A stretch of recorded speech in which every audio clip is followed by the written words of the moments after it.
आज मैं आप लोगों के साथ एक ऐसा मॉर्निंग रूटीन शेयर करने वाला हूँ जिसने पर्सनली मेरी बहुत ज़्यादा हेल्प की है to becoming extra clear and productive. मैं पिछले कई हफ्तों से इस रूटीन को फॉलो कर रहा हूँ एंड ट्रस्ट मी, जब से मैंने इस रूटीन को फॉलो करना स्टार्ट किया है I feel like I am able to control my energy. मैं हर दिन ज़्यादा क्लियर, प्रोडक्टिव एंड फोकस्ड फील करता हूँ। So after testing this routine and observing positive results, मैंने ये डिसाइड किया कि इसे आप लोगों के साथ शेयर किया जा सकता है। बट उससे पहले मैं आप लोगों का मॉर्निंग रूटीन को लेकर एक मिसकंसेप्शन दूर करना चाहूंगा। आप लोगों को इंटरनेट पर हजारों परफेक्ट रूटीन्स मिल जाएंगे, but scientist and productivity expert generally agree that a single universally perfect routine does not exist, क्योंकि हर किसी के लिए चीजें डिफरेंटली वर्क करती है और जो एग्जिस्ट करता है वो है ह्यूमन बायोलॉजी के साथ एक अलाइंड रूटीन, जिसे मैं 3 सिंपल स्टेप्स में शेयर करने वाला हूँ। स्टेप 1, हम जब सुबह उठते हैं तो हमारा ब्रेन डिसीजन लेने के लिए सबसे वीकेस्ट होता है और अगर ऐसे में उसे फोन दिख जाए तो इंस्टेंट डोपामिन हिट के लिए ऑटोमेटिकली हमारा हाथ उस तरफ जाने लगता है।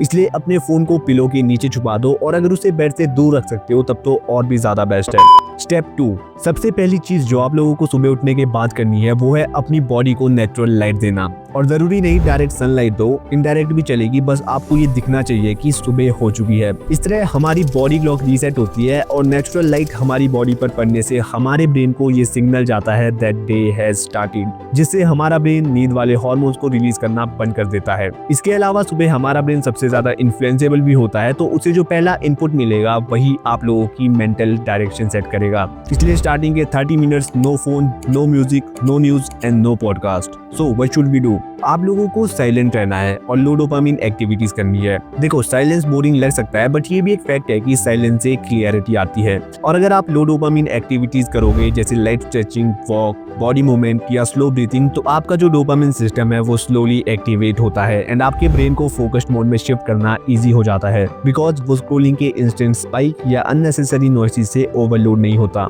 स्टेप 3, आफ्टर 30 मिनट्स आप लोगों का ब्रेन रेडी है फोकस्ड होकर काम करने के लिए। बस आपको उसको डायरेक्शन देनी है सो दैट आपका ब्रेन कंफ्यूज ना हो कि मुझे ये भी करना है और वो भी करना है। इसलिए कोई एक मोस्ट इंपॉर्टेंट टास्क चूज करो जिसे आप पूरा करना चाहते हो एंड अपना पूरा फोकस उस पे लॉक करो। बस एक गोल्डन रूल याद रखना, फोन तभी उठाओ जब एक मीनिंगफुल टास्क कंप्लीट हो जाए। और अगर आप लोगों को उस टास्क को करने के लिए फोन की जरूरत पड़ती है देन फोन यूज करो बट DND मोड पर, सो दैट आपके सोशल मीडिया की नोटिफिकेशंस आपको डिस्टर्ब ना कर पाए एंड फोन को एक टूल की तरह यूज करना सीखो, ना कि एक हैबिट की तरह। नाउ जो स्टेप्स मैंने आप लोगों के साथ शेयर किए हैं उन्हें मैंने हुबरमैन्स प्रोटोकॉल से पिक करके अपने अकॉर्डिंग कस्टमाइज किया है। आप चाहो तो इस रूटीन को फॉलो कर सकते हो या फिर सिंपली गूगल पर ये सर्च करो और अपने अकॉर्डिंग एक रूटीन बनाओ। बस आपको एक चीज सेम रखनी है, वो है स्टार्टिंग के 30 मिनट नो फोन